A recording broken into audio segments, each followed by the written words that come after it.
الحمد لله رب العالمين نحمده ونستعينه ونؤمن به ونتوكل عليه ونعوذ بالله من شرور أنفسنا ومن سيئات أعمالنا من يهده الله فلا مضل له ومن يضلله فلن تجد له وليا مرشدا اللهم صل على محمد وعلى آل محمد كما صليت على إبراهيم وعلى آل إبراهيم اللهم بارك على محمد وعلى آل محمد كما باركت على إبراهيم وعلى آل إبراهيم في العالمين إنك حميد مجيد ألا إن خير الحديث كتاب الله وخير الهدي هدي محمد صلى الله عليه وسلم وشر الأمور محدثاتها وكل محدثة بدعة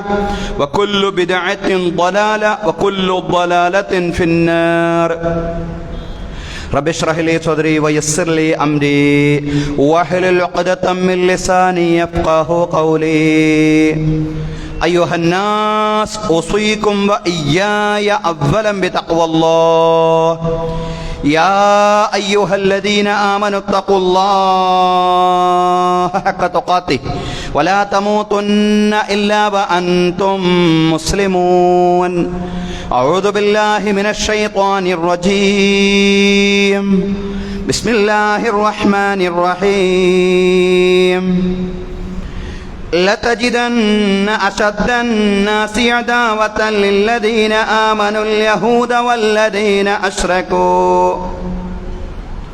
ولتجدن أقربهم مودة للذين آمنوا الذين قالوا إنا نصارى ذلك بأن منهم قسيسين ورهبانا وأنهم لا يستكبرون ബഹുമാന്യരായ സത്യവിശ്വാസികളെ വിശ്വാസിനികളെ, ജീവിതത്തിലെ എല്ലാ മേഖലകളിലും അള്ളാഹുവിൻ്റെ വിധികളും വിലക്കുകളും പാലിച്ചുകൊണ്ട് അള്ളാഹുവെ സൂക്ഷിച്ചുകൊണ്ട് മുത്തഖീങ്ങളായി ജീവിക്കണമെന്ന് ആദ്യമായി എന്നോടും അനന്തരം നിങ്ങളോടും ഉപദേശിക്കുകയാണ്.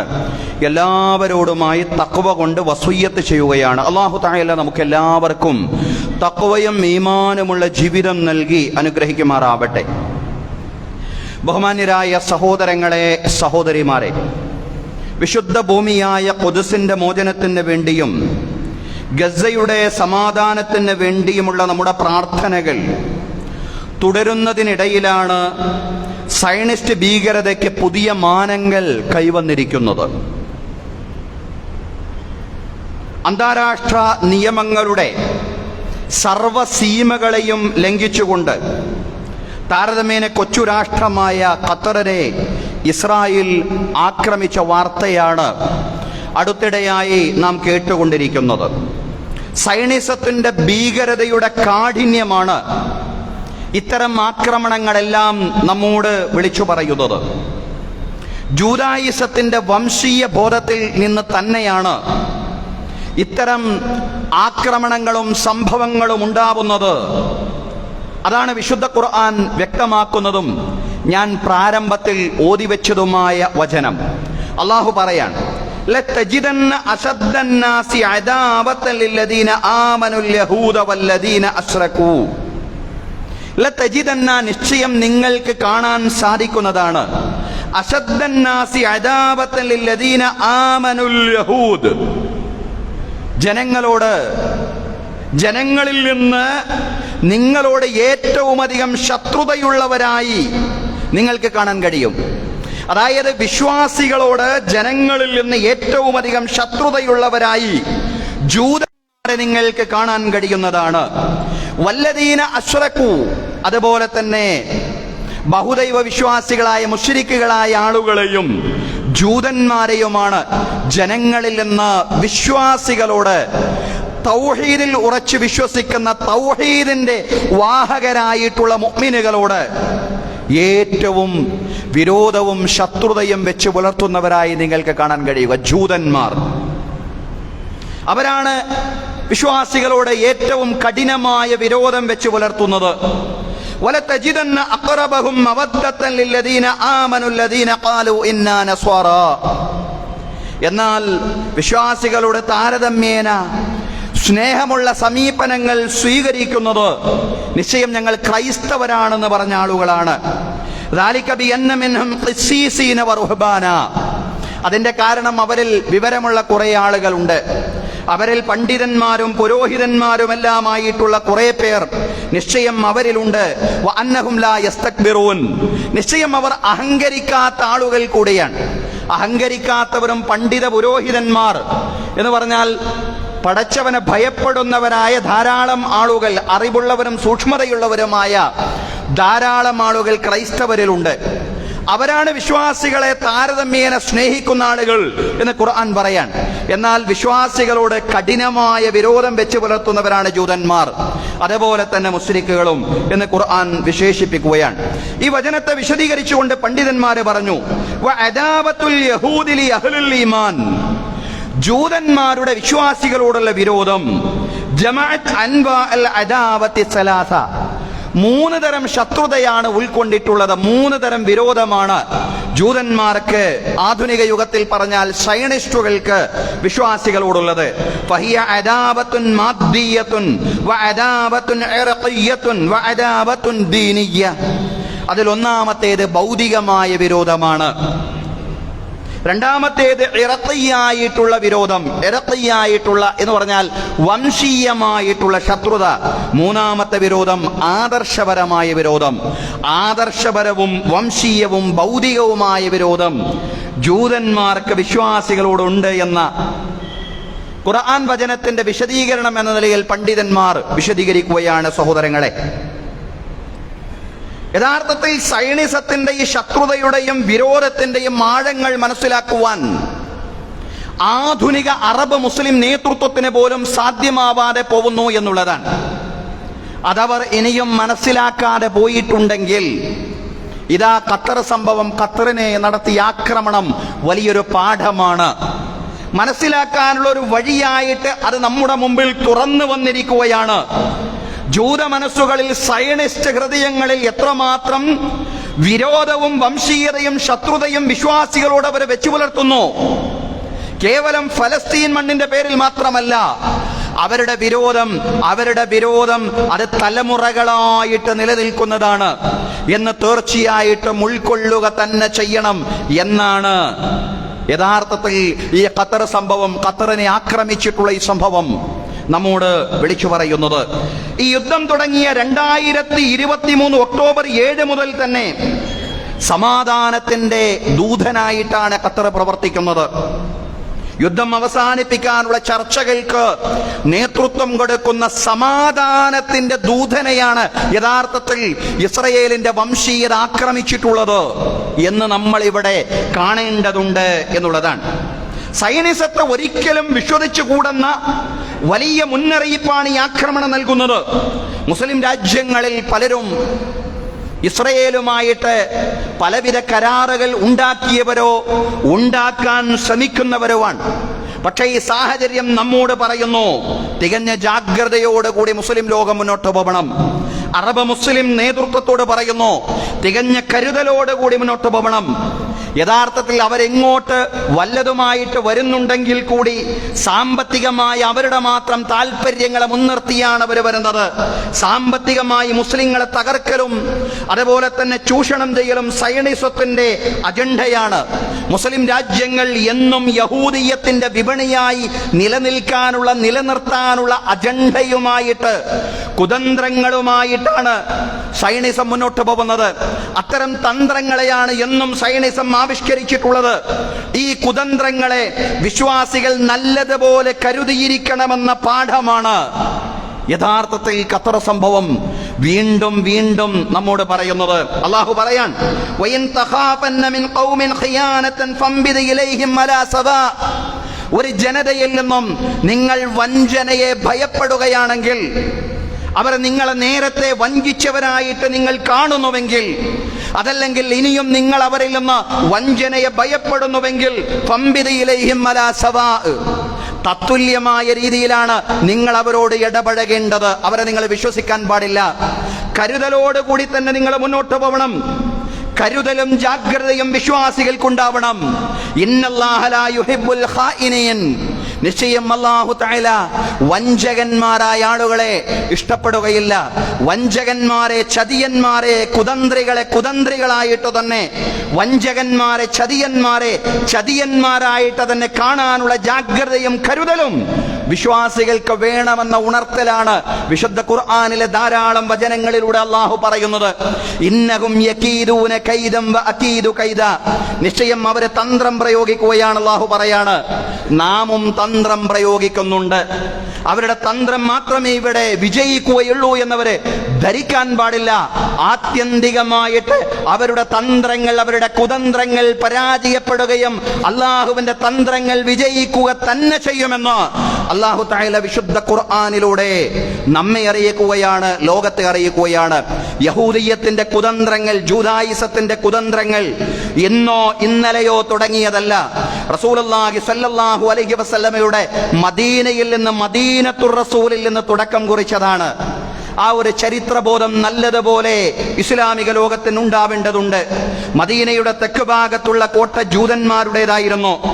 ആ കോട്ട മദീന രാജ്യത്തിന്റെ ശത്രുക്കളായ മക്ക മുശ്രിക്കുകൾക്ക് മദീനയോടും മുസ്ലിങ്ങളോടും യുദ്ധം ചെയ്യുന്നതിന് വേണ്ടി ജൂതന്മാരെ തുറന്നു കൊടുക്കുകയാണ്. ജൂതന്മാരും അന്ന് മദീനയിലെ പൗരന്മാരാണ്. ലിൽയഹൂദി ദീനുഹും വലിൽ മുസ്ലിമീന ദീനുഹും, ജൂതന്മാർക്ക് അവരുടെ വിശ്വാസമനുസരിച്ചും മുസ്ലിങ്ങൾക്ക് അവരുടെ വിശ്വാസമനുസരിച്ചും ജീവിക്കാമെന്ന് പറഞ്ഞുകൊണ്ടുള്ള വസീഖത്തുൽ മദീന, മദീന കരാറ് നിലനിൽക്കുന്ന കാലമാണ്. മദീന അവരുടെ കൂടെ രാജ്യമാണ്. പക്ഷേ ആഭ്യന്തര ശത്രുക്കളായിട്ടുള്ള മക്ക മുശ്രിക്കുകൾക്ക് മദീനയോട് യുദ്ധം ചെയ്യാൻ വേണ്ടി ജൂതന്മാര് മദീനയിലെ അവരുടെ കോട്ട തുറന്നു കൊടുത്തു എന്ന് ഇസ്ലാമിക ചരിത്രം വായിക്കുമ്പോൾ നമുക്ക് കാണാൻ സാധിക്കുന്നതാണ്. ജൂതന്റെ കുതന്ത്രങ്ങൾ ആരംഭിക്കുന്നത് മദീനത്തുർ റസൂലിൽ നിന്നാണ് എന്ന് മനസ്സിലാക്കാൻ, അവിടം മുതൽ തുടങ്ങിയ കുതന്ത്രങ്ങളാണ് എന്ന് തിരിച്ചറിയാൻ ലോക വിശ്വാസി സമൂഹത്തിന്, ഫലസ്തീൻ മണ്ണിനെ സ്നേഹിക്കുന്ന മുഴുവൻ ആളുകൾക്കും എന്നല്ല, സൈനിസത്തിന്റെ കുതന്ത്രങ്ങളെയും ഉപജാപങ്ങളെയും കരുതലോടുകൂടി മനസ്സിലാക്കുന്ന മുഴുവൻ ആളുകൾക്കും ഈ തിരിച്ചറിവുണ്ടാവേണ്ടതുണ്ട്. സഹോദരങ്ങളെ, ചരിത്രത്തിൽ ഒരുപാട് കുതന്ത്രങ്ങൾ ഇസ്ലാമിക സമൂഹത്തിനെതിരെ അവർ ആവിഷ്കരിച്ചിട്ടുണ്ട്. ബദർ യുദ്ധത്തിൽ വിശ്വാസികൾ വിജയിച്ചു. ബദറിന് പ്രതികാരം ചെയ്യാൻ മക്ക മുശ്രിക്കുകളെ പ്രേരിപ്പിക്കാനായിട്ട് ജൂത കവി കഅബ് ഇബ്നുൽ അഷ്റഫ് മക്ക സന്ദർശിച്ചു. മക്ക മുശ്രിക്കുകളെ കവിത ചൊല്ലിക്കൊണ്ട് പ്രേരിപ്പിക്കാൻ ജൂതകവി മക്കയിലെത്തി. മദീനയിലെ വിശ്വാസികൾ, അതല്ലെങ്കിൽ മുസ്ലിങ്ങൾ ബദറിൽ വിജയിച്ചപ്പോൾ യഥാർത്ഥത്തിൽ അത് മദീനയുടെ വിജയമാണ്. അതിൽ ജൂതന്മാര്, വസീഖത്തുൽ മദീനയുടെ കൂടി ഭാഗമായിട്ടുള്ള ജൂതന്മാര്, മദീന രാജ്യത്തിന്റെ ഭാഗമായിട്ടുള്ള ജൂതന്മാര് അതിൽ സന്തോഷിക്കേണ്ടുന്നവരായിരുന്നു. കാരണം അവരുടെ രാജ്യം കൂടിയാണ് വിജയിച്ചിട്ടുള്ളത്. പക്ഷേ അതിൽ സന്തോഷിക്കുന്നതിന് പകരം പ്രവാചകൻ സല്ലല്ലാഹു അലൈഹി വസല്ലമയുടെയും ശിഷ്യന്മാരുടെയും എന്നല്ല മദീനയുടെ വിജയത്തിൽ അവർക്ക് വെപ്രാളവും അസൂയയുമായിരുന്നു. അതുകൊണ്ട് അവർ അവരുടെ കവിയായിട്ടുള്ള കഅബ് ഇബ്നു അഷ്റഫിനെ മക്കയിലേക്ക് അയച്ചു. കഅബ് ഇബ്നു അഷ്റഫ് മക്കയിൽ ചെന്നുകൊണ്ട് പാട്ട് പാടിക്കൊണ്ട് പ്രേരിപ്പിക്കുകയാണ്. അതായത്, മുസ്ലിങ്ങളോട് ഇനിയും നിങ്ങൾ യുദ്ധം ചെയ്യാൻ വരണം, മുസ്ലിങ്ങളെ നിങ്ങൾ പരാജയപ്പെടുത്തണം. അതിന് മാത്രം വലിയ വംശവെറിയായിരുന്നു അവരുടെ ഹൃദയത്തിൽ ഉണ്ടായിരുന്നത് എന്നുള്ളതാണ്. മദീനയിൽ പ്രധാനപ്പെട്ട 3 ജൂതഗോത്രങ്ങൾ ഉണ്ടായിരുന്നു എന്ന് പറയപ്പെടുന്നു. അതിലൊന്ന് ബനു ഖൈനുഖ ആണ്, രണ്ടാമത്തെ ഗോത്രം ബനു ഖുറൈള, മൂന്നാമത്തെ ഗോത്രം ബനു നളീർ, ബനു ഖുറൈള, ബനു ഖൈനുഖ. ബദർ യുദ്ധത്തിൽ വിശ്വാസികൾ ജയിച്ചപ്പോ ഈ ഗോത്രങ്ങൾക്കൊക്കെ വലിയ വിദ്വേഷം, അതല്ലെങ്കിൽ അവരുടെ വിദ്വേഷം ഇസ്ലാമിനോടും മുസ്ലിങ്ങളോടും പ്രവാചകനോടും ഇരട്ടിയായി വർദ്ധിച്ചു എന്ന് നമ്മൾ പറഞ്ഞു. ബനു നളീർ ഗോത്രം റസൂലുള്ളാഹി സ്വല്ലല്ലാഹു അലൈഹി വസല്ലമയെ ചതിച്ചു കൊല്ലാൻ പദ്ധതിയിട്ടു. എന്നും ജൂതന്റെ കുതന്ത്രങ്ങളായിരുന്നു. റസൂലുള്ളാഹി സ്വല്ലല്ലാഹു അലൈഹി വസല്ലമയെ കുതന്ത്രങ്ങളിലൂടെ കൊലപ്പെടുത്താൻ അവരെ പദ്ധതിയിട്ടു എന്നുള്ളതാണ്. ആ പദ്ധതിയുമായിട്ട് റസൂലുള്ളാഹി സ്വല്ലല്ലാഹു അലൈഹി വസല്ലമയുടെ അടുക്കലേക്ക് ചില ജൂതന്മാർ വരുന്നുണ്ട്. എന്നിട്ട് അവർ പ്രവാചകൻ സ്വല്ലല്ലാഹു അലൈഹി വസല്ലമയോട് പറഞ്ഞു, മുഹമ്മദേ, താങ്കൾ 3 പേരോട് ഒന്നിച്ചുകൊണ്ട് ഞങ്ങളുടെ താമസ സ്ഥലത്തേക്ക് വരണം. ഞങ്ങളുടെ 3 പണ്ഡിതന്മാരെ താങ്കളുമായിട്ട് ചർച്ച ചെയ്യും. ആ 3 പണ്ഡിതന്മാരോട് നിങ്ങൾ ഇസ്ലാമിനെ പറ്റി നല്ലതുപോലെ പറയണം. അങ്ങയുടെ പ്രവാചകത്വത്തിന്റെ യാഥാർത്ഥ്യത്തെ പറ്റി നല്ലതുപോലെ ഞങ്ങളുടെ 3 പണ്ഡിതന്മാരെയും നിങ്ങൾ ബോധ്യപ്പെടുത്തണം.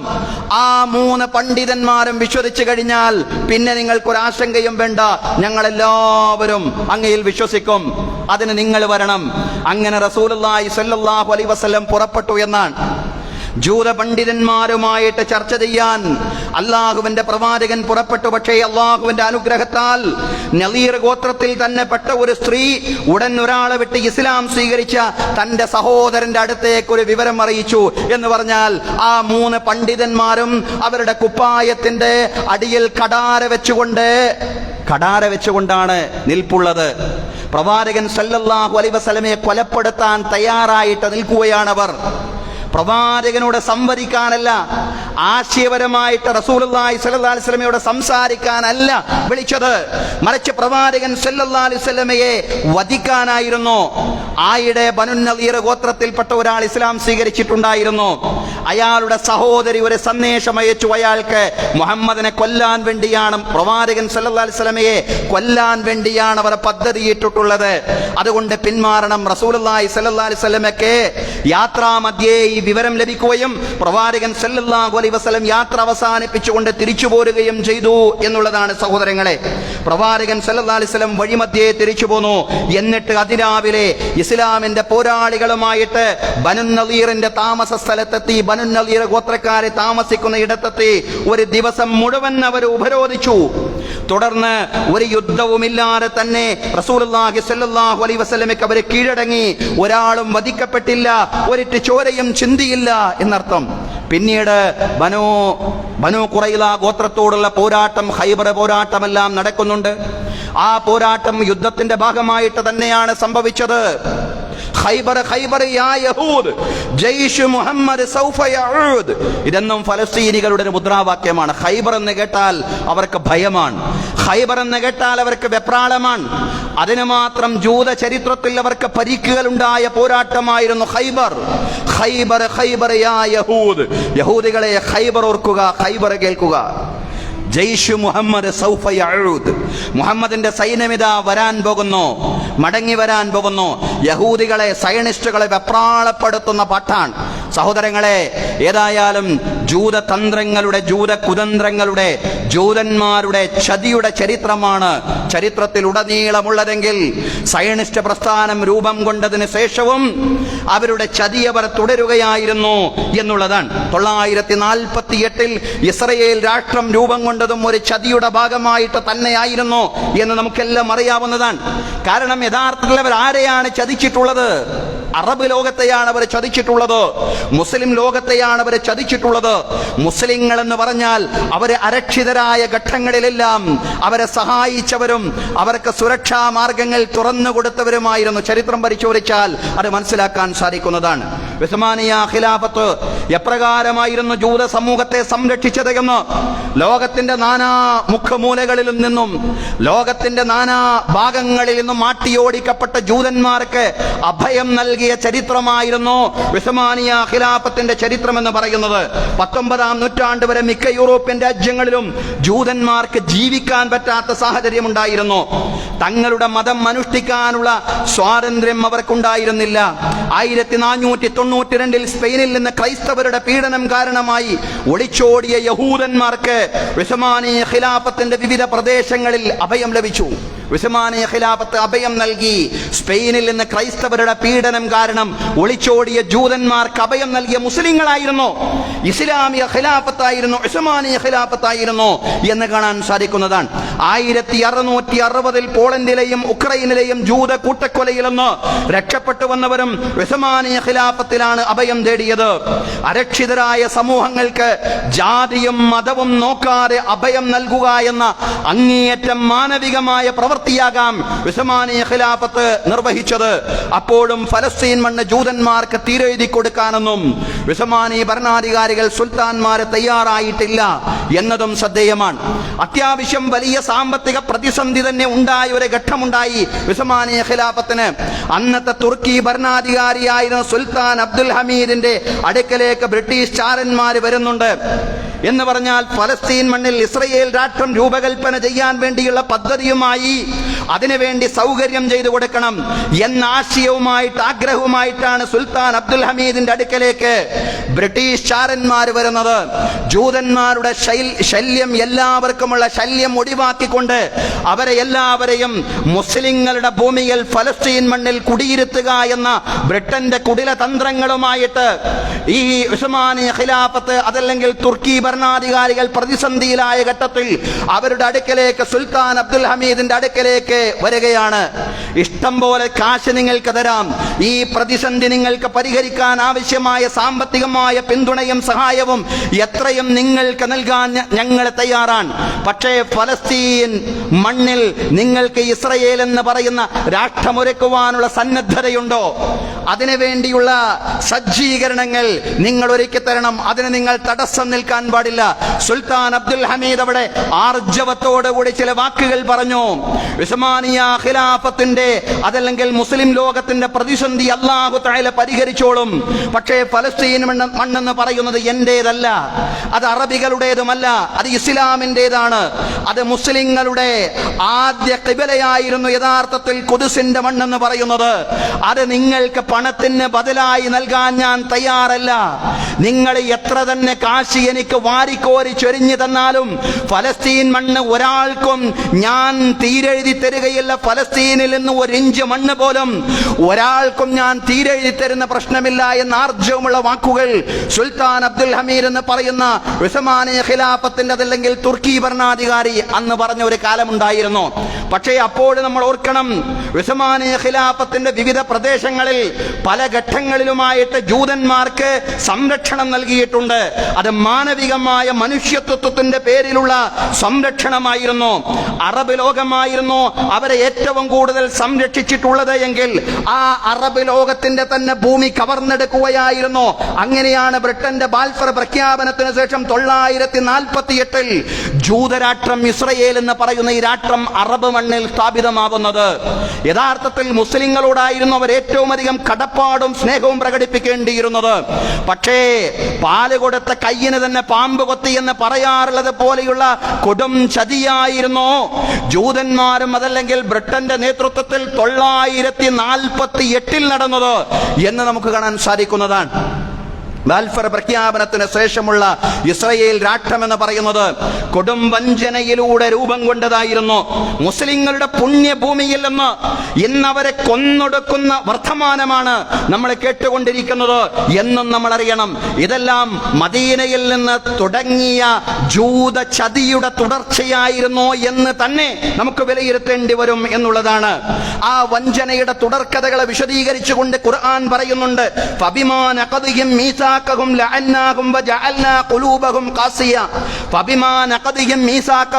അവരെത്രയോ കരാറുകൾ ലംഘിച്ചവരാണ്. കരാറുകൾ ലംഘിച്ചതിന്റെ ഫലമായി ലഅന്നാഹും നാം അവരെ ശപിച്ചു. വജഅൽനാ ഖുലൂബഹും ഖാസിയ അവരുടെ ഹൃദയങ്ങൾ പരുക്കനായിട്ട് മാറി. യുഹർരിഫൂനൽ കലിമ അൻ മവാദിഇ കരാർ പത്രങ്ങൾക്കൊന്നും ഒരു വിലയും അവർ കൽപ്പിക്കുകയില്ല. അവർ വാചകങ്ങളെ അതിന്റെ സ്ഥാനങ്ങളിൽ നിന്ന് അടർത്തി മാറ്റും. വനസൂ ഹല്ലം മിമ്മാ ദുക്കിറൂ ബിഹി അവർക്ക് നൽകപ്പെട്ട ഉത്ബോധനങ്ങളെ വിസ്മരിക്കുന്നവരാണവർ. വാചകങ്ങളെ വാക്കുകളെ അതിന്റെ സ്ഥാനങ്ങളിൽ നിന്ന് അടർത്തി മാറ്റുന്നവരുമാണ്. വലാ തസാലു തത്ലിഉ അലാ ഖായിനത്തിൻ മിൻഹും ഇല്ലാ ഖലീലൻ മിൻഹും അവരിൽ നിന്ന് ഏതാനും ചിലർ ഒഴികെ നടത്തിക്കൊണ്ടിരിക്കുന്ന വഞ്ചനകളെ പ്രവാചകരെ നിങ്ങൾ കണ്ടുകൊണ്ടേയിരിക്കുകയാണെന്ന് ഖുർആൻ പറയുകയാണ്. ജൂത വഞ്ചനകൾ എന്ന് പറയുന്നത് ഒരു തുടർച്ചയാണെന്ന് തിരിച്ചറിയുവാൻ ഇസ്ലാമിക സമൂഹത്തിന് സാധ്യമാവേണ്ടതുണ്ട്. ഇന്നിപ്പോൾ ഖത്തറിനെയും അവർ ആക്രമിച്ചിരിക്കുകയാണ്. ഹമാസ് നേതാക്കളെ ലക്ഷ്യമിട്ടുകൊണ്ടാണ് ആക്രമണം നടത്തിയതെന്നാണ് ഇസ്രയേൽ അവകാശപ്പെടുന്നത്. എന്നാൽ യുദ്ധത്തിന് കോപ്പുകൂട്ടാൻ വേണ്ടിയല്ലല്ലോ ഹമാസ് പ്രതിനിധികൾ ദോഹയിൽ വന്നിട്ടുള്ളത്. സമാധാന ചർച്ചകൾക്ക് വേണ്ടിയായിരുന്നു അവർ ദോഹയിലേക്ക് വന്നിട്ടുള്ളത്. അത് നല്ലതുപോലെ അറിയുന്നവരായിരുന്നു ഇസ്രയേൽ എന്ന് പറയുന്നത്. സംഘർഷങ്ങൾക്ക് അറുതി വരുത്താൻ വേണ്ടിയുള്ള മധ്യസ്ഥ ചർച്ചകൾക്കാണ് അവർ ദോഹയിൽ വന്നിട്ടുള്ളത്. തുടക്കം മുതൽ സംഘർഷങ്ങൾക്ക് അറുതി വരുത്താനും ഹമാസിനെ അനുനയിപ്പിക്കാനും രക്ഷപ്പെടാനുമുള്ള ശ്രമങ്ങളാണ് ഖത്തർ നടത്തിക്കൊണ്ടിരുന്നത്. ഇത്തരം ഒരു ഘട്ടത്തിലാണ് ഒരു പരമാധികാര രാജ്യമായ ഖത്തറിന്റെ അറിവോ സമ്മതമോ ഇല്ലാതെ ഒരു ആക്രമണം ഇസ്രയേൽ അഴിച്ചുവിട്ടിരിക്കുന്നത് എന്ന് നമ്മൾ അറിയണം. വിശ്വാസി സമൂഹത്തെ സംബന്ധിച്ചിടത്തോളം, ഫലസ്തീൻ മണ്ണിനെ സ്നേഹിക്കുന്ന ആളുകളെ സംബന്ധിച്ചിടത്തോളം ഇതൊരു പ്രതിസന്ധി മാത്രമല്ല, ഇസ്രയേലിന്റെ കൊടും വഞ്ചനയുടെ പരമ്പരകളെ ലോകത്തിന്റെ മുമ്പിൽ തുറന്നു കാട്ടാനുള്ള വലിയൊരു അവസരമായിട്ട് തന്നെ ഇതിനെ നമ്മൾ കാണേണ്ടതുണ്ട്. എല്ലാ പ്രശ്നത്തിനും കാരണം 2023 ഹമാസിന്റെ തൂഫാനുൽ അഖ്സയായിരുന്നു എന്ന് പറയുന്ന ചിലരുണ്ടല്ലോ. ഹമാസ് ചുണ്ടങ്ങ് കൊടുത്ത് വഴുതനങ്ങ് വാങ്ങുകയായിരുന്നു എന്ന് ആവർത്തിച്ചു കൊണ്ടിരിക്കുന്ന ചില ആളുകളുണ്ടല്ലോ. അവർ ഇനിയും കണ്ണടച്ചുകൊണ്ട് ഇരുട്ടാക്കരുത്. ഹമാസ് അല്ല യഥാർത്ഥത്തിലുള്ള പ്രശ്നം നെതന്യാഹുവാണ്. ഹമാസ് അല്ല യഥാർത്ഥത്തിലുള്ള പ്രശ്നം ഇസ്രയേലാണ്. ഏതെങ്കിലും അർത്ഥത്തിലുള്ള സമാധാനം അവർ ആഗ്രഹിച്ചിരുന്നുവെങ്കിൽ ഈ സമയത്ത് ഖത്തറിൽ പോയിട്ട് ഈ കൊടും ചതി അവർ ചെയ്യില്ലായിരുന്നു എന്നുള്ളതാണ്. 42 ഇസ്രയേലികൾക്ക് പകരമായി ആയിരക്കണക്കിന് ഫലസ്തീൻ തടവുകാരെ ഇസ്രയേൽ മോചിപ്പിക്കും എന്ന പ്രതീക്ഷയായിരുന്നു ലോകത്തുയർന്നിരുന്നത്.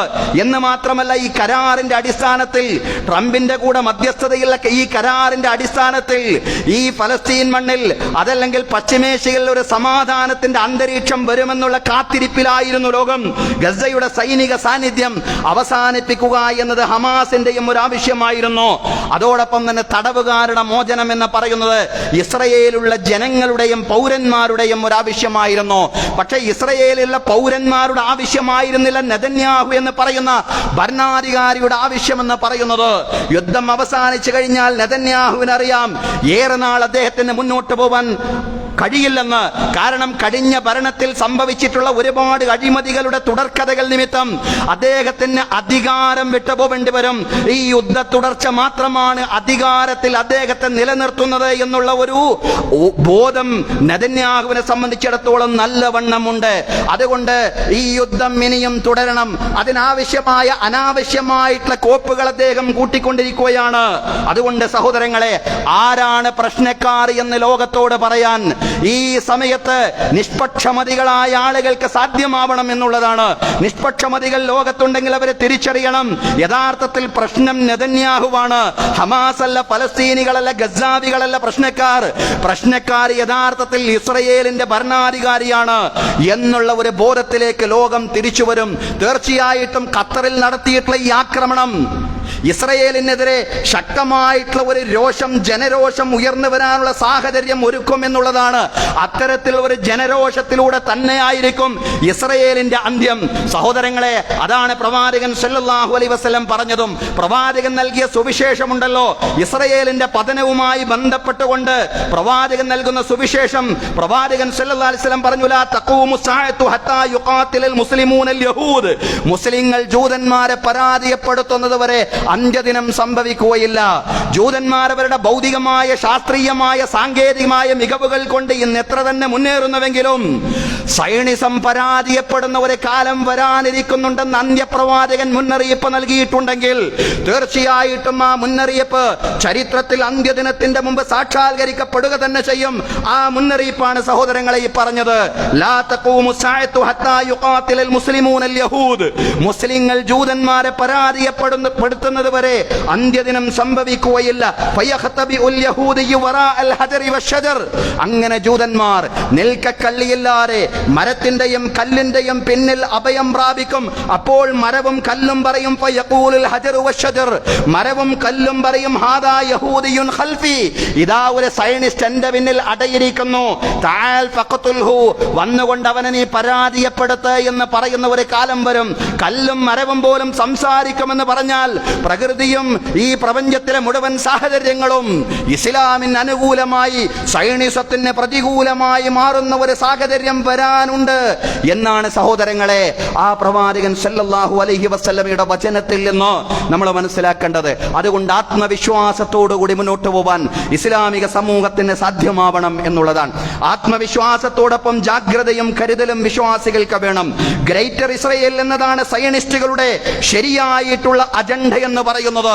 മിനൽ ഫുറാത്തി ഇലൻ നീൽ, യൂഫ്രട്ടീസ് മുതൽ നൈൽ നദി വരെ ഞങ്ങളുടെ ഭൂമിയായി മാറുമെന്ന പ്രത്യാശയോട് കൂടിയാണ് ഇവർ പ്രവർത്തിച്ചു ആഗ്രഹിച്ചുകൊണ്ടിരിക്കുന്നത് ഈജിപ്തിലെ നൈൽ നദി മുതൽ യൂഫ്രട്ടീസ് നദിയുടെ തീരങ്ങൾ വരെ നീണ്ടു കിടക്കുന്നതാവണം ഇസ്രയേൽ എന്ന വ്യാമോഹമാണ് ദ ഗ്രേറ്റർ ഇസ്രയേൽ എന്ന് പറയുന്ന സയനിസ്റ്റ് പദ്ധതി എന്ന് പറയുന്നത്. ഞങ്ങളുടെ മേൽ അടിച്ചേൽപ്പിക്കപ്പെടുന്ന ഈ അതിർത്തികൾ ഞങ്ങൾ തകർക്കുമെന്ന് സയനിസ്റ്റ് നേതാവായിരുന്ന ഡേവിഡ് ബെൻഗുറിയോൺ പറഞ്ഞു വെച്ചിട്ടുണ്ട്. ഇത് പ്രകാരമാണ് അവരുടെ പ്രവർത്തനമെന്ന് പറയുന്നത്. ഇത് പ്രകാരം Lebanon, Jordan, Syria, Iraq, Saudi Arabia തുടങ്ങിയ രാജ്യങ്ങളുടെ പല ഭാഗങ്ങളും അതുപോലെ തന്നെ സീനായ് പ്രദേശങ്ങളുമെല്ലാം അവര് സ്വപ്നം കാണുന്നുണ്ട് എന്നുള്ളതാണ്. അൽ ഇസ്രായേലിയത്തുൽ കുബറ, ദ ഗ്രേറ്റർ ഇസ്രായേൽ എന്ന് പറയുന്ന പദ്ധതി അനുസരിച്ച് അവര് കിനാബ് കണ്ടുകൊണ്ടിരിക്കുകയാണ്. ഒരുപക്ഷെ മുസ്ലിങ്ങളുടെ വിശുദ്ധ ഭൂമി അതല്ലെങ്കിൽ തീർത്ഥാടന ഭൂമിയടക്കം അവര് കിനാബ് കാണുന്നുവെങ്കിൽ ദ ഗ്രേറ്റർ ഇസ്രായേൽ എന്ന് പറയുന്ന പദ്ധതി എത്രമാത്രം അപകടകരമാണെന്ന് തിരിച്ചറിയുവാൻ, ആ ഒരു കരുതലോടുകൂടി മുന്നോട്ട് പോവാൻ ഇസ്ലാമിക സമൂഹത്തിന് സാധ്യമാവണം. അടുത്തിടെ നെതന്യാഹു അതുമായി ബന്ധപ്പെട്ട ചില വർത്തമാനങ്ങൾ പറഞ്ഞിരുന്നു എന്നുള്ളതാണ്. ഇവിടെ മുസ്ലിം നേതൃത്വം ഇസ്രയേലിന്റെ വഞ്ചനകളെ തിരിച്ചറിയുക എന്നുള്ളതാണ്. ഇസ്രയേലിന്റെ വഞ്ചനകളെ മാത്രം അറിഞ്ഞാൽ പോരാ, അമേരിക്കയുടെ തനി സ്വഭാവത്തെയും തിരിച്ചറിയുവാൻ സാധ്യമാവേണ്ടതുണ്ട്.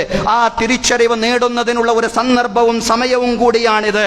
ട്രംപ് രണ്ടാമതും അധികാരത്തിൽ വന്നപ്പോ എത്രയോ പച്ച പരവതാനികളാണ് അറബ് മുസ്ലിം രാജാക്കന്മാരെ ട്രംപിന് വേണ്ടി വിരിച്ചു കൊടുത്തിട്ടുള്ളത്. അതിൽ ഈ ഖത്തറും പെടും എന്നുള്ളതാണ്. $40 കോടി വിലമതിക്കുന്ന വിമാനമാണത്രേ ഖത്തർ ഭരണകൂടം പോലും ട്രംപിന് സമ്മാനമായി കൊടുത്തത്. ആ വിമാനം പിന്നീട് ട്രംപ് തിരിച്ചു കൊടുത്തു എന്നും കേൾക്കുന്നു.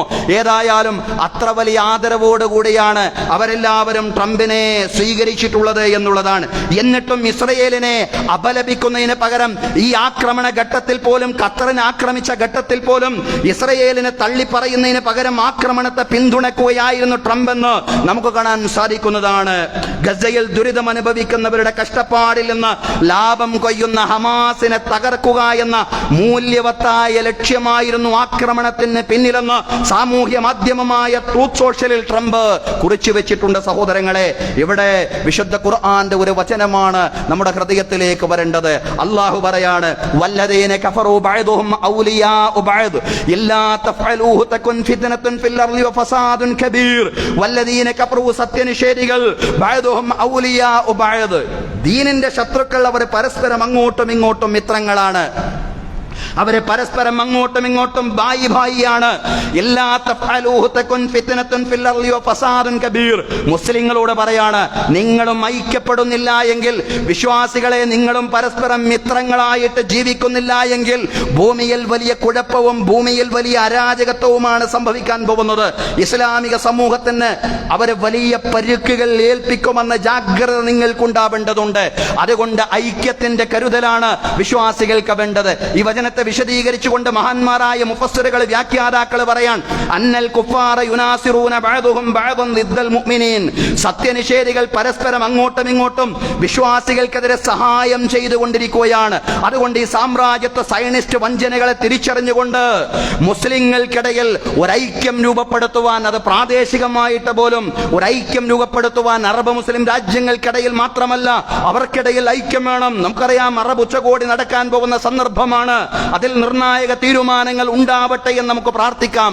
പക്ഷേ ഐക്യം ലോകത്തുടനീളം പ്രാദേശികമായിട്ടടക്കം വേണം എന്നുള്ളതാണ്. നിങ്ങൾ അല്ലാഹുവിന്റെ പാശം ഒരുമിച്ച് മുറുകെ പിടിക്കണം, നിങ്ങൾ ഭിന്നിച്ചു പോവാൻ പാടില്ല. ഐക്യം മാത്രമാണ് ഈ ഉമ്മത്തിനെ സുസ്ഥിരമായിട്ട് ഈ ഭൂമിയിൽ നിലനിർത്തുക എന്നുള്ള ബോധ്യം ഈ സമുദായത്തിന് ഉണ്ടാവണം എന്നുള്ളതാണ്. അള്ളാഹുവിന് വേണ്ടിയുള്ള ഐക്യം, അള്ളാഹുവിന്റെ പേരിലുള്ള പരസ്പര സ്നേഹം. പ്രവാചകൻ സല്ലല്ലാഹു അലൈഹി വസല്ലം പറഞ്ഞല്ലോ, വലാ തുഅ്മിനു ഹത്താ തഹബ്ബു, നിങ്ങൾ പരസ്പരം സ്നേഹിക്കുന്നത് വരെ നിങ്ങൾ യഥാർത്ഥ വിശ്വാസികളായി മാറുകയില്ലെന്ന് പ്രവാചകൻ സല്ലല്ലാഹു അലൈഹി വസല്ലം പറയാ. സഹോദരങ്ങളെ, എപ്പോഴും പറയാറുള്ളത് പോലെ നമ്മുടെ സഹോദരങ്ങളാണ് ഫലസ്തീനികൾ, ഗസാവികൾ എന്നുള്ള തിരിച്ചറിവ് നമുക്കുണ്ടാവണം. അതിനനുസൃതമായ നിലപാടുകളാണ് നമ്മിൽ നിന്നുണ്ടാവേണ്ടത്.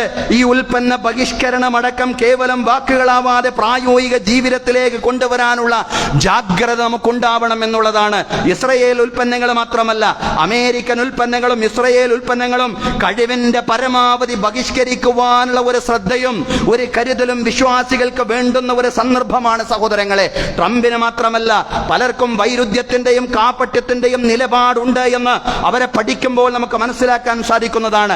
നമ്മുടെ നാട്ടിൽ പലരും ഇന്ന് നമുക്കറിയാം ഫലസ്തീന്റെ പക്ഷത്തുനിന്നവർ വാദിക്കുമ്പോഴും യഥാർത്ഥത്തിൽ അവരുടെ പക്ഷം ഫലസ്തീൻ പക്ഷം തന്നെയാണോ, ആത്മാർത്ഥമായിട്ട് അവർ ഫലസ്തീൻ പക്ഷത്തെ നിലയുറപ്പിക്കുന്നുണ്ടോ എന്ന് നമുക്ക് സംശയം തോന്നുന്ന രീതിയിലാണ് പലരുടെയും നടപടിക്രമങ്ങൾ എന്ന് പറയുന്നത്. നമ്മുടെ നാട്ടിലെ രാഷ്ട്രീയക്കാർക്ക് പോലും ഫലസ്തീൻ വിഷയത്തിൽ ഒരു തരം ഇരട്ട മുഖമുണ്ട് എന്നതാണ് വസ്തുത. ഒരു വശത്തെ കഫിയ ധരിച്ചുകൊണ്ട് വലിയ സംഗമങ്ങളിൽ പങ്കാളികളാകുമ്പോഴും മറുവശത്ത് ഗസയ്ക്ക് വേണ്ടി ശബ്ദിക്കുന്നവർക്കെതിരെ പല ജാതി ന്യായങ്ങൾ പറഞ്ഞുകൊണ്ട് ആഭ്യന്തര വകുപ്പ് കേസെടുത്തുകൊണ്ടിരിക്കുന്ന ഒരു പശ്ചാത്തലത്തിൽ കൂടിയാണ് സഹോദരങ്ങളെ നമ്മൾ കടന്നു പോകുന്നത്. ഇവിടെ ഫലസ്തീനു വേണ്ടി ശരിയായ കൃത്യമായ നിലപാടുകൾ കൈകൊള്ളാൻ സാധിക്കുക എന്നതാണ് പ്രധാനം. ആ നിലപാടുകളുമായിട്ട് മുന്നോട്ട് പോവാൻ, ആ നിലപാടുകൾ ലോകത്തെ അറിയിച്ചുകൊണ്ട് മുന്നോട്ട് പോവാൻ നാഥൻ നമുക്കെല്ലാവർക്കും തൗഫീഖ് നൽകി അനുഗ്രഹിക്കുമാറാവട്ടെ. അഖൂലു ഖൗലി ഹാദാ വ അസ്തഗ്ഫിറുല്ലാഹ ലീ വലക്കും. ഇന്നല്ലാഹ വ മലായികതഹു യുസല്ലൂന അലൻ നബി യാ അയ്യുഹല്ലദീന ആമനൂ സ്വല്ലൂ അലൈഹി വസല്ലിമൂ തസ്ലീമാ.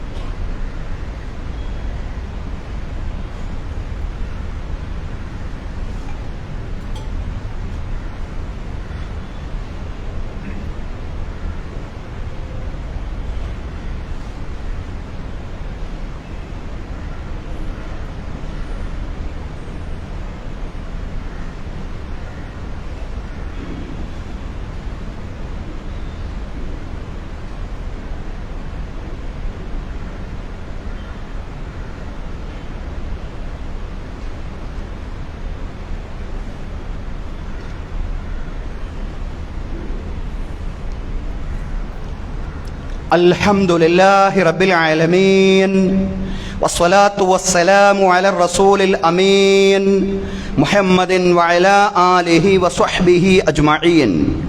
അയ്യുഹന്നാസ് ഉസീകും വഇയ്യായ താനിയം ബിതഖ്വല്ലാഹ്. അഊദു ബില്ലാഹി മിനശ് ശൈത്വാനിർ റജീം. ബിസ്മില്ലാഹിർ റഹ്മാനിർ റഹീം. യാ അയ്യുഹല്ലദീന ആമനു തഖുല്ലാഹ ഹഖ തുഖാതിഹി വലാ തമൂതുന്ന ഇല്ലാ വഅൻതും മുസ്ലിമൂൻ. ബഹുമാന്യരായ സത്യവിശ്വാസികളെ, വിശ്വാസിനികളെ, ജീവിതത്തിലെ എല്ലാ മേഖലകളിലും അള്ളാഹുവിന്റെ വിധികളും വിലക്കുകളും പാലിച്ചുകൊണ്ട് അള്ളാഹുവെ സൂക്ഷിച്ചുകൊണ്ട് മുത്തഖീങ്ങളായി ജീവിക്കണമെന്ന് ഒരിക്കൽ കൂടി എന്നോടെന്ന പോലെ നിങ്ങളോടും ഉപദേശിക്കുകയാണ്. എല്ലാവരോടുമായി തഖ്വ കൊണ്ട് വസിയ്യത്ത് ചെയ്യുകയാണ്. അള്ളാഹു തആല നമുക്ക് എല്ലാവർക്കും തഖ്വയും ഈമാനുമുള്ള ജീവിതം നൽകി അനുഗ്രഹിക്കുമാറാവട്ടെ. അള്ളാഹു നമ്മെ ഇവിടെ ഒരുമിച്ച് കൂട്ടിയതുപോലെ നാളവന്റെ നിരവധി അനുഗ്രഹങ്ങൾ നിറഞ്ഞ ജന്നാത്തുൽ ഫിർദൗസിലും ഒരുമിച്ച് കൂട്ടുമാറാവട്ടെ. സഹോദരങ്ങളെ, ഖത്തറിൽ രക്തസാക്ഷികളായിട്ടുള്ള സഹോദരങ്ങൾ അള്ളാഹു തആല അവരുടെ ഷഹാദത്തിനെ പൂർണ്ണാർത്ഥത്തിൽ തന്നെ സ്വീകരിക്കുമാറാവട്ടെ. ഖത്തറിൽ മാത്രമല്ല, ലോകത്തുടനീളം ഷഹാദത്ത് ഭരിച്ചുകൊണ്ടിരിക്കുന്ന, വിശേഷിച്ചും ഗസയുടെ മണ്ണിൽ ദിനം പ്രതി ഷഹാദത്ത് ഭരിച്ചുകൊണ്ടിരിക്കുന്ന മുഴുവൻ ആളുകൾക്കും അള്ളാഹു തആല അവരുടെ ഷഹാദത്തിന്റെ പ്രതിഫലം പൂർണ്ണമായിട്ടും നൽകുമാറാവട്ടെ. അള്ളാഹു തആല അവന്റെ അടുക്കൽ ജീവിച്ചിരിപ്പുള്ളവരാക്കി അവരെ മാറ്റുമാറാവട്ടെ. അള്ളാഹു തആല രക്തസാക്ഷിത്വത്തിൻ്റെതായ ഉന്നതമായ പ്രതിഫലങ്ങൾ മുഴുവൻ പോരാളികൾക്കും, മുഴുവൻ കുഞ്ഞുങ്ങൾക്കും, മുഴുവൻ സ്ത്രീകൾക്കും, ദുർബലരായ മുഴുവൻ ജനവിഭാഗങ്ങൾക്കും പടച്ചതമ്പുരാൻ പ്രത്യേകം നൽകി അനുഗ്രഹിക്കുമാറാവട്ടെ. അള്ളാഹു തആല നമ്മിൽ നിന്ന് മരണപ്പെട്ടു പോയവർക്ക് മഗ്ഫിറത്തും റഹ്മത്തും പ്രദാനം ചെയ്യുമാറാവട്ടെ. അവരുടെയും നമ്മുടെയും ചെറുതും വലുതുമായ എല്ലാ തെറ്റുകുറ്റങ്ങളും അള്ളാഹു തആല പുറത്ത് മാപ്പാക്കി തരുമാറാവട്ടെ, മാപ്പാക്കി കൊടുക്കുമാറാവട്ടെ. അവരുടെ ബർസഖി ജീവിതം, ഖബർ ജീവിതം അള്ളാഹു കണ്ണെത്താ ദൂരത്തോളം വിശാലമാക്കി കൊടുക്കുമാറാവട്ടെ. അള്ളാഹു അവന്റെ അർശിന്റെ രാജസിംഹാസനത്തിന്റെ നിഴൽ നേടിയെടുക്കുന്നവരിൽ അവരെയും നമ്മയും ഉൾപ്പെടുത്തി അനുഗ്രഹിക്കുമാറാവട്ടെ. വലത് കൈയിൽ ഗ്രന്ഥം നേടിയെടുക്കുന്നവരുടെ കൂട്ടത്തിലും റസൂലുള്ളാഹി സ്വല്ലല്ലാഹു അലൈഹി വസല്ലമയുടെ ശഫാഅത്തുൽ ഉളമ ഉമ്മായുടെ ഭാഗമാവുന്നവരിലും റസൂലുള്ളാഹി സ്വല്ലല്ലാഹി അലൈഹി വസല്ലമയുടെ കരങ്ങളിൽ നിന്ന് ഹൗലുൽ കൗസറിന്റെ മഹത്തായ പാനീയം വാങ്ങിച്ചു കുടിക്കുന്നവരിലും സിറാത്തിലൂടെ മിന്നൽ വേഗത്തിൽ പ്രയാണം ചെയ്യുന്നവരിലും ഫിർദൗസിൽ പ്രവാചകന്മാരോടൊപ്പം സുദ്ദീഖുകളോടൊപ്പം ശുഹദാക്കളോടൊപ്പം സാലിഹീങ്ങളോടൊപ്പം മാതാപിതാക്കളോടൊപ്പം മക്കളോടൊപ്പം ശാശ്വതമായ ജീവിതം നയിക്കുന്നവരിലും റബ്ബ് തആല നമ്മെ എല്ലാവരെയും നമ്മിൽ നിന്ന് മരണപ്പെട്ടു പോയവരെയും പ്രത്യേകം ഉൾപ്പെടുത്തി അനുഗ്രഹിക്കുമാറാവട്ടെ. അല്ലാഹുവേ, ഞങ്ങളുടെ ഭാര്യാ സന്താനങ്ങളിൽ കൺകുളിർമ പ്രദാനം ചെയ്യണമേ റബ്ബേ. അല്ലാഹുവേ, ഞങ്ങളുടെ മക്കളെ സജ്ജനങ്ങളാക്കി മാറ്റണമേ തമ്പുരാനെ. അല്ലാഹുവേ, അവർക്ക് ഉയർന്ന വിദ്യാഭ്യാസവും ഉന്നതമായ തൊഴിലും നൽകി നീ അനുഗ്രഹിക്കണമേ റബ്ബേ. അല്ലാഹുവേ, ഞങ്ങളുടെ മുതിർന്ന പൗരന്മാരെ മാതാപിതാക്കൾ അവർക്ക് ആഫിയത്തോടു കൂടിയുള്ള ദീർഘായുസ് നൽകി നീ പ്രത്യേകം അനുഗ്രഹിക്കണമേ തമ്പുരാനെ. അല്ലാഹുവേ, ഭാര്യ ഭർത്താക്കന്മാർക്കിടയിൽ പരസ്പര സ്നേഹം നീ ശക്തിപ്പെടുത്തണമേ റബ്ബേ. അല്ലാഹുവേ, ദൗർഭാഗ്യകരമായ തൊലാഖ് ഫസ്ഖുകളിൽ നിന്ന് എല്ലാ കുടുംബങ്ങളെയും നീ രക്ഷപ്പെടുത്തി അനുഗ്രഹിക്കണമേ നാഥ. അല്ലാഹുവേ, അപകട മരണങ്ങളിൽ നിന്നും പെട്ടെന്നുള്ള മരണങ്ങളിൽ നിന്നും മാരകമായ രോഗങ്ങളിൽ നിന്നും മറ്റെല്ലാ ദുരിതങ്ങളിൽ നിന്നും പ്രയാസങ്ങളിൽ നിന്നും പരീക്ഷണങ്ങൾ ഞങ്ങളെ എല്ലാവരെയും ഞങ്ങളോട് ബന്ധപ്പെട്ട മുഴുവൻ ആളുകളെയും നീ രക്ഷപ്പെടുത്തി അനുഗ്രഹിക്കണമേ തമ്പുരാനെ. അല്ലാഹുവേ, കടങ്ങളിൽ നിന്നും സാമ്പത്തിക ബാധ്യതകളിൽ നിന്നും ഞങ്ങളെ നീ രക്ഷപ്പെടുത്തണമേ നാഥ. അല്ലാഹ്, ഞങ്ങൾ നിന്നോട് ചോദിക്കുകയാണ് പടച്ചവനെ, നിന്നെ അല്ലാഹ് എന്ന് വിളിക്കാൻ അല്ലാഹുവേ നിന്റെ വിവിധങ്ങളായ അസ്മാകളെ സിഫാത്തുകളെ മുൻനിർത്തിക്കൊണ്ട് നിന്നോട് പ്രാർത്ഥിക്കുവാൻ നിനക്ക് കോടാനക്കോടി അടിമകളുണ്ട്. അല്ലാഹുവേ, ഞങ്ങൾക്ക് അല്ലാഹ് എന്ന് വിളിക്കാൻ ഉടമസ്ഥനായി റബ്ബായി നാഥനായി നീ മാത്രമേ ഉള്ളൂ. അല്ലാഹുവേ, ഞങ്ങളുടെ എല്ലാ സദുദ്ദേശങ്ങളെയും നീ സഫലീകരിച്ച് തരയണമേ റബ്ബേ. അല്ലാഹുവേ, ഞങ്ങളുടെ കൃഷിയിൽ, ഞങ്ങളുടെ കച്ചവടത്തിൽ, ഞങ്ങളുടെ ഉദ്യോഗ വരുമാന മാർഗങ്ങളിൽ ഖൈറും ബറക്കത്തും പ്രദാനം ചെയ്യണമേ തമ്പുരാനെ. അല്ലാഹുമ്മ അൻസുറൽ മുസ്ലിമീനൽ മുജാഹിദീന ഫീ ഫിലസ്തീൻ, അല്ലാഹുമ്മ അൻസുർഹും ഫീ ഗസ്സ, അല്ലാഹുമ്മ അൻസുർഹും ഫീ കുല്ലി മകാൻ, അല്ലാഹുമ്മ അർദ അൻ അബീ ബക്കർ വഉമർ വഉസ്മാൻ വഅലി വഅൻ ബഖിയത്തി സ്വഹാബത്തി വസ്വഹാബിയത്തി കുല്ലിഹിം അജ്മഈൻ. അല്ലാഹുമ്മ ഗ്ഫിർ ലിൽ മുഅ്മിനീന വൽ മുഅ്മിനാത്ത് വൽ മുസ്ലിമീന വൽ മുസ്ലിമാത്ത് അൽഅഹ്യാ മിൻഹും വൽ അംവാത്ത് ഇന്നക മുജീബു ദഅവാതി യാ ഖാദിയൽ ഹാജാത്ത്. അല്ലാഹുമ്മ അജിർനാ മിനൻ നാർ, അല്ലാഹുമ്മ അജിർനാ മിനൻ നാർ, അല്ലാഹുമ്മ അജിർനാ മിനൻ നാർ. اللهم لا تعذبنا بالنار ولا تجعلنا من حطب النار إنها بئس الدار وبئس المثوى وبئس القرار. اللهم لا تجعل في قلوبنا غلا للذين آمنوا ربنا إنك أنت رؤوف رحيم. ربنا آتنا في الدنيا حسنة وفي الآخرة حسنة وقنا عذاب النار. وصلى الله على سيدنا محمد وعلى آله وصحبه أجمعين والحمد لله رب العالمين.